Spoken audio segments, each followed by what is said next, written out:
Hi, my name is Laura. I work as a registered dietitian, and today we're going to learn how to make vegetables taste good through different ways of cooking them.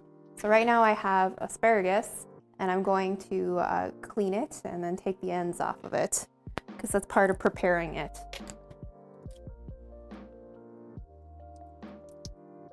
After washing them, I just towel them dry. We'll take it over to the kitchen island here to chop. And when you make asparagus, you want to take off the ends so that it will be tender. So when picking asparagus, you want to make sure that the ends are firm. And right now, asparagus is in season, and so when you're cooking it, it's going to be better quality, and it's also one of the cheaper vegetables you can get right now. And these ends, these purple ends, they're the ones that you want to cut off the bottom, or you can just snap them. What I often will do is I'll just line them up to make sure they're about even, because when you're cooking them, you want them to be about the same length so that they will cook properly.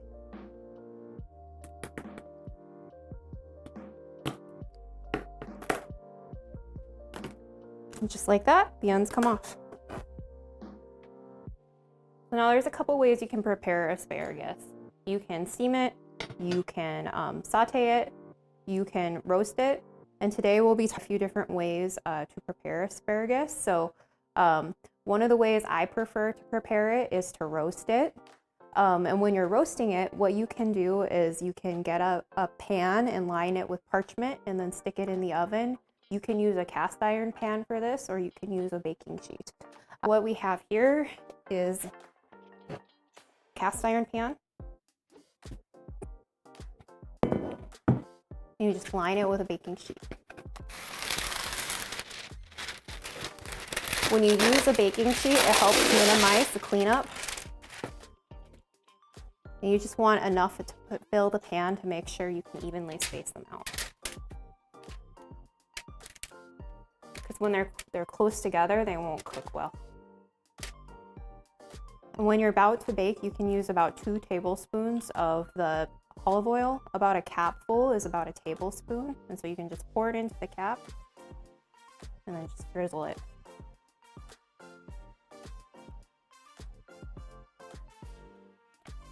Add a little bit of lemon juice.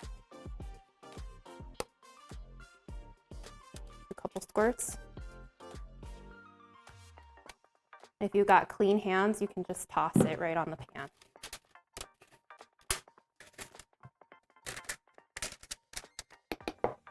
Put a little bit of garlic on it. I'm using about a teaspoon worth. Of course, there's no such rule as too much or too little garlic. Black pepper, and grind it over the top of it. Now it's ready to stick in the oven. It's that simple.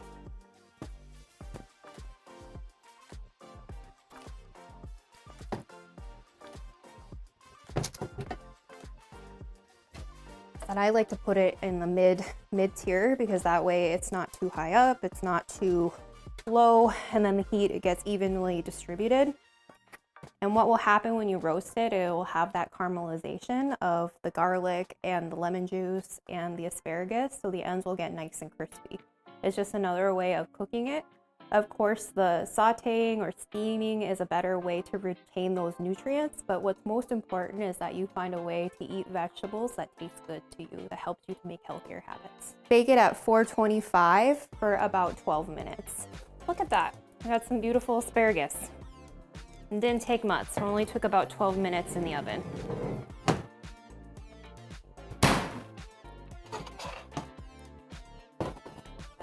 Let it cool about 5 minutes and it'll be ready to plate. My favorite things to eat with asparagus are chicken, steak, fish. I especially love salmon. And one of the things about asparagus is that, again, it's a good source of that vitamin B, folate. And so there's just different ways to explore how to cook it. And the benefit of using the parchment paper is that this is one of the easier ways to cook it and just peel it off. This parchment paper is also biodegradable, so you can just throw it away without any guilt. So you're gonna wanna remove the stems and everything from it so that you can thoroughly rinse the cauliflower. We're gonna wash it. And then what we're planning on doing with this is we're going to roast it and we're going to grill it. The cauliflower, you can also saute it because it would cook the same way broccoli would because they are very similar vegetables. We're gonna do a little bit of grilling instead. We have some cut broccoli. So of course, these woody stems, you wanna get rid of those because those won't cook as well when you're trying to roast them. If you are going to grill them, you wanna make sure that they're cut in half and that you have like a flat side to grill them. You wanna think like a steak. So like this larger piece would make a good piece to put on the grill.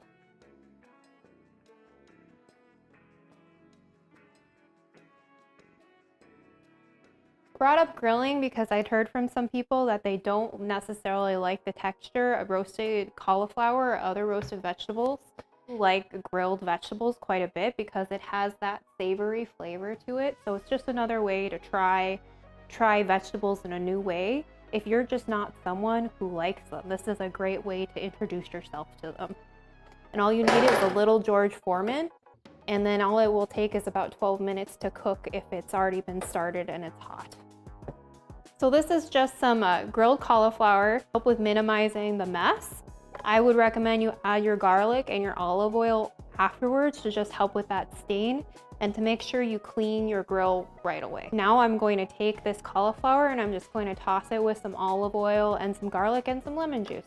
If you're noticing a pattern, that's just because these are some really easy ways to prepare different kinds of vegetables. This particular one, I'm not super picky about the olive oil. I'm just drizzle a little bit, enough to get it wet. A little bit of olive oil goes a long way. And then I'm going to use a little bit of garlic.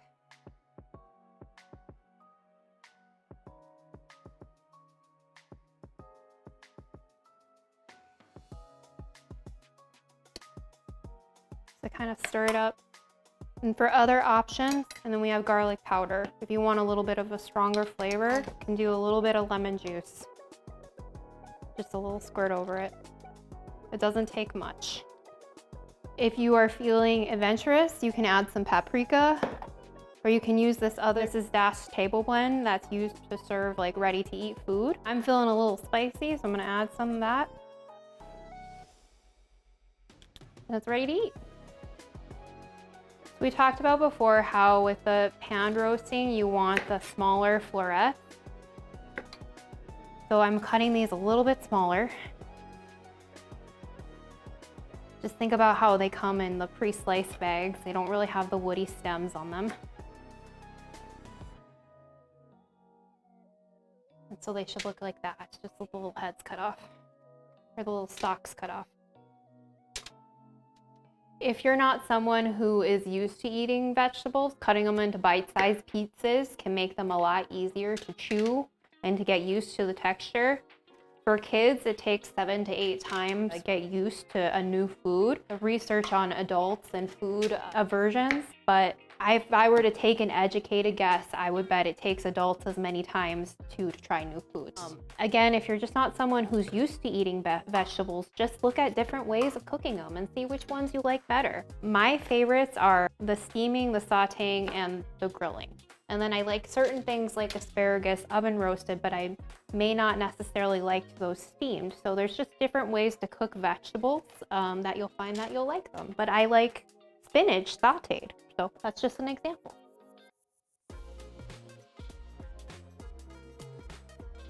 I'm gonna throw in some broccoli too. Broccoli is very similar to cauliflower when you're pan roasting it. Again, you want to cut off the little stems and you want the little heads, and you'll throw it in there. And you want a little bit of space in between them. And if they're bigger, you can always pull them apart into smaller pieces. Like pan roasting is a good way to cook chicken and vegetables in a night. So if you wanted to cook your chicken first and then add your vegetables after you're done cooking your chicken, that meal can take about 25 minutes to make. It's kind of a quick and easy meal, especially if you use the parchment paper to help with the cleanup. I'll attach a recipe for the pan fried chicken too.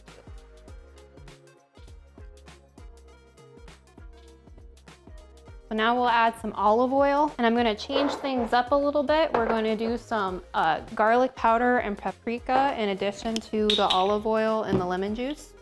Again, you can measure out about a couple tablespoons of the olive oil. So what I'm doing right now is I have Brussels sprouts. They've already been cut a little bit. They've removed the woody part of the stem, but for me, I still don't like this part, so I'm gonna trim a little bit of this off. And then I'm gonna cut it in half because we're gonna grill them and we're pan roast them. And of course, again, if you're not someone who really likes vegetables and you're trying to get used to the texture, I recommend cutting them into even smaller pieces because then they'll cook pretty thoroughly. But for the ones we're gonna do on the grill, we'll just keep them into like a half, like they're gonna be steaks. So now we're gonna add some olive oil. And so we're gonna add about a tablespoon of olive oil for all of our vegetables. Another in 2 tablespoons because we have so many vegetables. And then an easy way to toss it is just to take a spatula and stir it.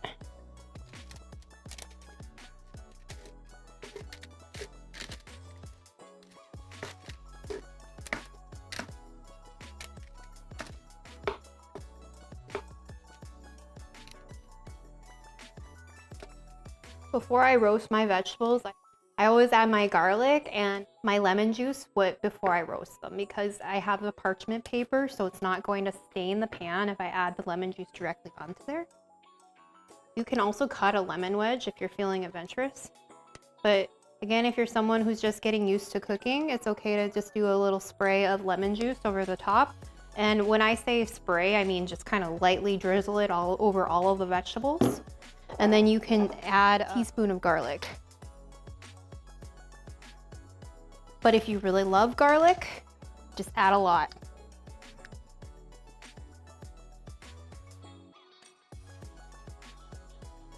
I love garlic, so sometimes I would add up to a tablespoon to my recipes. But if you're someone who's just getting used to it, I would start with a teaspoon. So I'm just stirring it to make sure I get all of the garlic and the cauliflower and everything mixed together.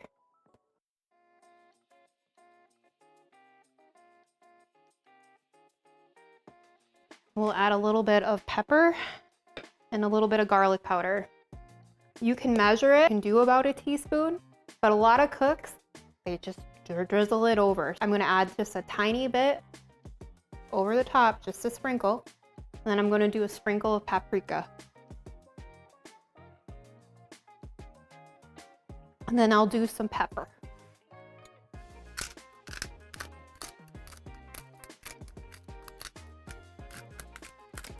You're gonna put this in the oven for 425 and you're gonna cook it for about 12 minutes.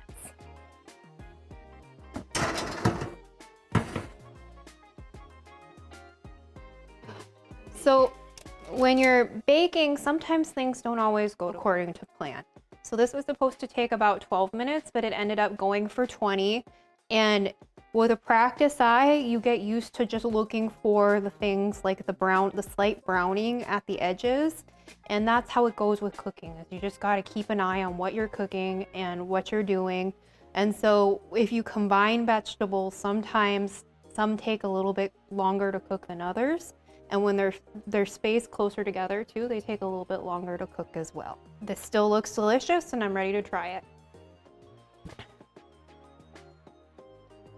Another method to cook asparagus is through the saute and steam method. One of the things that I learned about sautéing is that it comes from a French word that means sauter, to leap. And it's a method of cooking that involves low heat and a limited amount of oil. And so what you want to do is you want to make sure that you have a 12-inch pan that you can put on the stove at medium heat, and you want to let it heat up for about 4 minutes before you add your oil and you add your vegetables. With this, we'll make sure that we wait that our pan heats up, and then we're going to add 2 tablespoons of oil to the pan.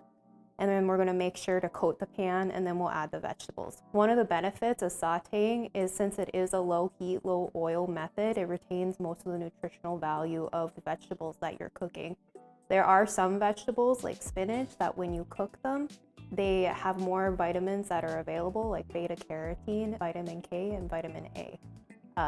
But for the most part, if you're cooking leafy vegetables like broccoli, spinach, they retain most of their folate through low heat cooking methods. So I'm going to add my 2 tablespoons of oil.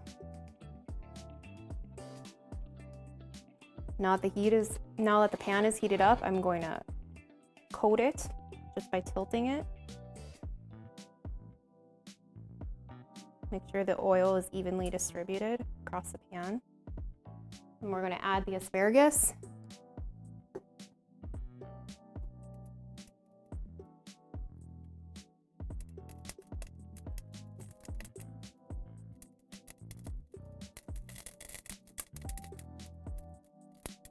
Again, you don't want to overcrowd it because or else it won't cook thoroughly. So you'll want to leave it alone for about 5 minutes just to let it cook and turn brown. But after it's done sauteing, then you'll want to put the lid on it to let it steam.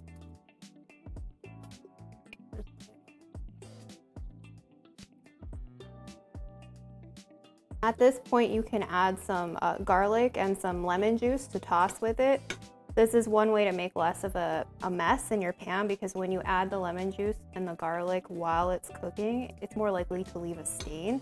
So a small trick to do is to just add it after you're done cooking.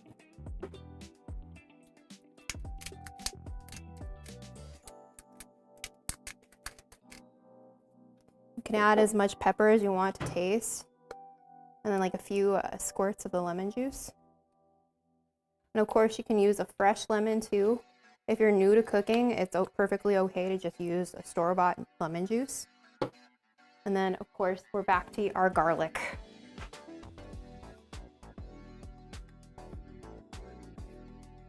I do 2 teaspoons because I like it to be garlicky. I like the extra flavor.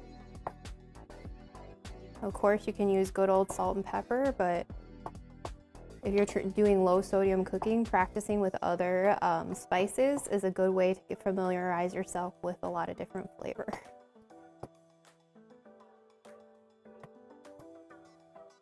And it's ready to serve. You can plate it.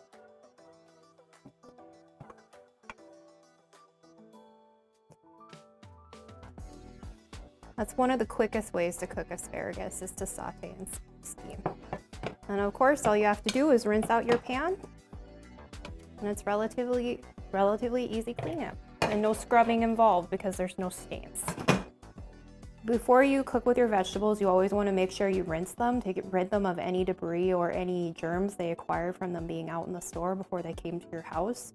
And when you're cutting them, you want to remove the stalks if you are sauteing or if you are roasting them or stir frying them. They will cook faster when they have less of the stem on them. But if you're grilling your broccoli, what you want to do is you want to cut them in half and think of it like it's a steak. And so you want a flat part that you can grill on the grill. Same goes for other vegetables like cauliflower. So I'm going to leave some vegetables larger and other ones that's smaller that we're going to saute with. These woody large parts, I'm not going to use them. They can be used for like a vegetable stock or something else if you have that in mind, but they're not really used in cooking unless you like the stock. I myself am not the biggest fan. So we have our broccoli here, and now we're ready to saute and steam our broccoli. And again, steaming is one of the better ways to cook the broccoli because it's a very sensitive type of vegetable when it comes to the cooking process, so it can get burnt easily and it can lose its nutritional values. Gentler ways of cooking like steaming or sauteing are best for it. And again, we're just tilting our pan to make sure that all the oil is evenly distributed. I'm using olive oil, which when you saute, you're not using as much olive oil and you're cooking at a lower temperature point. So olive oil is very good for that because you are cooking at a lower temperature with that. That being said, they do make olive oil that you can use or higher smoke point cooking, such as frying. So we got our broccoli. Let's throw it in there.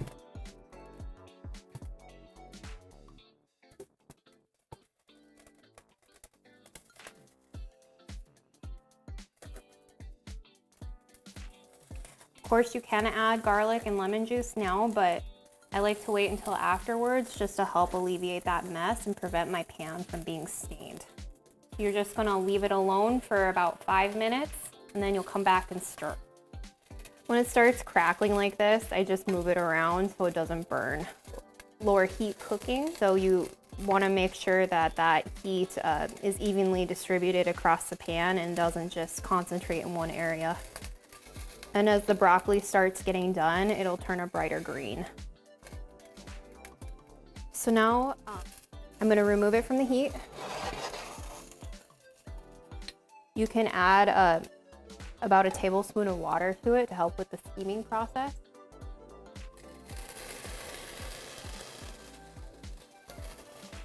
And just cover it. And it should only take about a minute to cook. So this is a way to really lightly cook broccoli. And so you can see that it's about done because it has the green quality to it. If you're not sure if you would like it to be softer, you can just cook it for a couple more minutes until it's fork tender. So now would be the time when I would add the seasoning because it's been about cooked. And so we have our lemon juice. You can just do a couple squirts. And again, about 2 teaspoons of the garlic. And then you would just toss it or stir it with your spatula.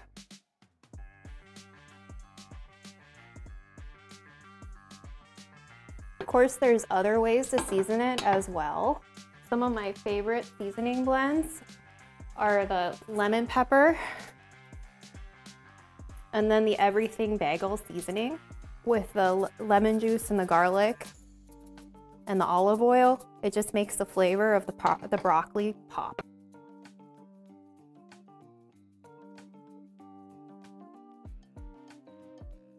And of course, if you want a little bit extra flavor, you can add a little bit more drizzle of the olive oil too. But for me, this looks perfect, so I'm ready to plate it. So yeah, with just a little bit of garlic, lemon juice, olive oil, and the everything seasoning, and maybe a little pepper, I would just eat this as is.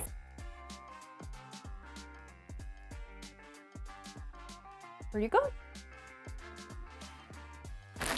So I want to talk a little bit about steaming. You can buy these microwavable bags of spinach and you can definitely cook them according to the directions on the back of the package.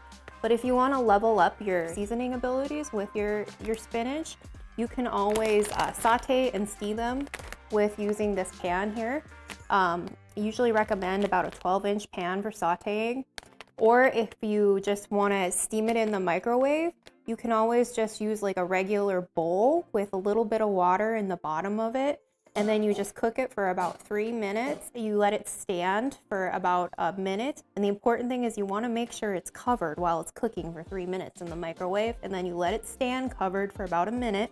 And you can bring it out and it can be seasoned that way. And that way you don't necessarily have to use the plastic bag. You could use a regular container like this and just steam your spinach in a bowl. And then after you're done with it, you can just toss it with a little bit of olive oil and garlic. But what we're going to do right now is we're going to saute the spinach in the pan and we're going to steam it. It's just another way to do a very similar method of cooking.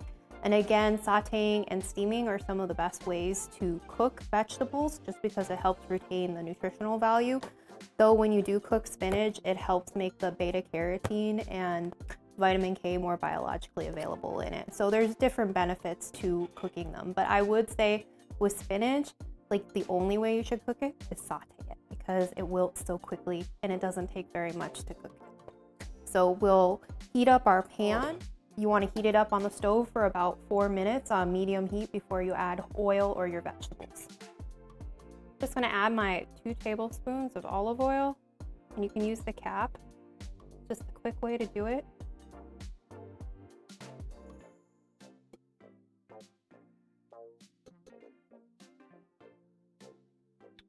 And then you're just going to tilt it, coat the whole.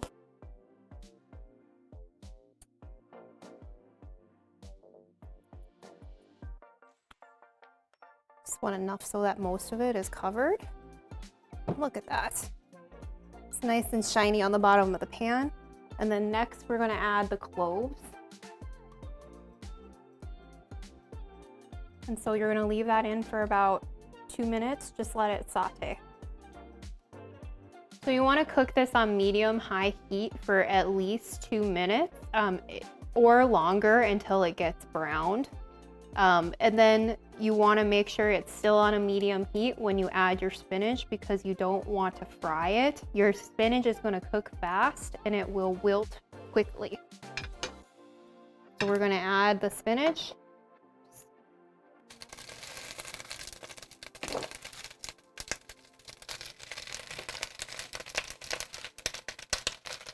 I'm going to use it all up. The spinach gets a lot smaller and denser when you cook it because it wilts.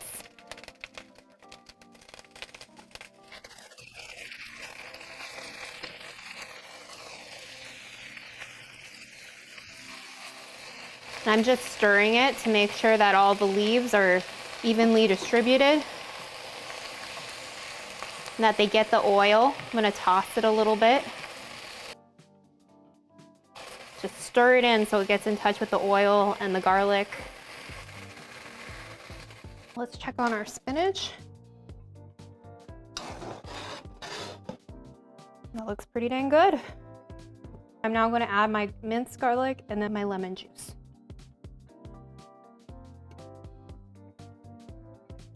A teaspoon. I'm going to put some lemon juice on it. And we're going to stir it.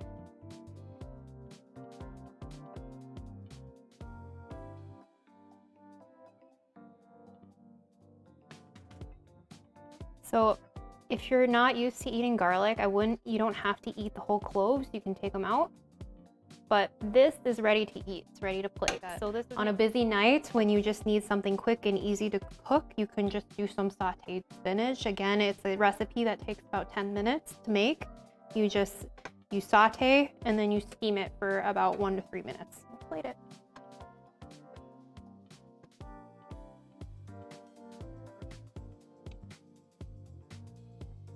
That's a lot of spinach. If you make any of these vegetable dishes, they're good to be in the fridge for up to 4 days.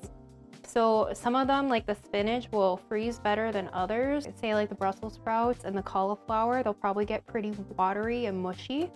So that's something to just keep in mind when you freeze things, that sometimes it can change the consistency of it. But this, if you don't want to eat all of this, this should be good for up to 4 days in the fridge.